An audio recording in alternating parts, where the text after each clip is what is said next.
Thanks for joining us. Bill is off tonight. A sweeping investigation by the Dodge County Sheriff's Office led to bombshell allegations at one of Wisconsin's oldest maximum security prisons. As we first alerted you yesterday, the sheriff now charging 9 Waupun Correctional Institution staffers, including the warden, in connection with the deaths of 2 inmates.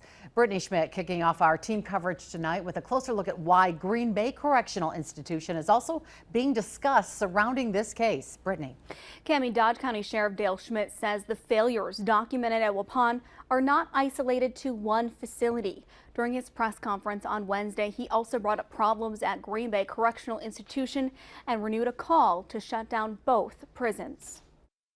We are operating the oldest prison in the state of Wisconsin at a dangerous and reckless manner. Dodge County Sheriff Dale Schmidt says Waupun Correctional Institution and Green Bay Correctional Institution, 2 of Wisconsin's maximum security prisons, share similar issues within its walls. They were investigated in Brown County. No criminal charges were filed in those incidents. However, we have similar issues that occurred during those incidents. And a stern warning was issued by the investigator to the Department of Corrections, meaning this is not isolated to one facility in the Department of Corrections. Sheriff Schmidt is calling on the Department of Corrections, the governor, and state leaders to consider renovating the prisons or closing them altogether. One new prison could replace 2 prisons, or 2 renovated prisons would be much better than what we have now. It will save lives. It will provide for a more humane treatment of inmates. It's a message Alloway Village President Jim Rafter says he's been sending for years. The problems at GBCI are rampant. I was very happy to hear that someone outside of the Green Bay area is recognizing the need to close Green Bay Correctional Institution. And over the years, there's been reports of guards not following protocols, a shortage of staffing leading to safety concerns, and deplorable living conditions, including rat problems. So it is the structure, it is the conditions that the staff has to work in and those who are incarcerated have to live in.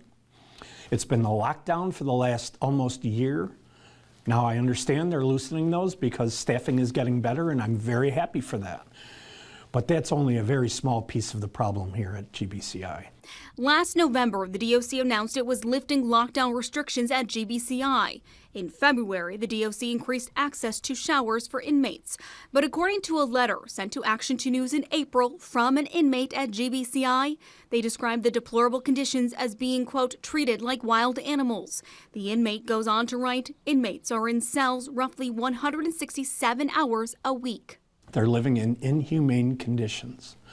You can't expect people, after spending years in prison, locked up, treated like animals, to come back into society safely and to stay back in the community. Rafter says it ties into public safety within a community. The allegations are incredibly concerning. Wisconsin Attorney General Josh Kaul echoes a similar viewpoint, saying it's critical the prison system is working safely, humanely, and effectively.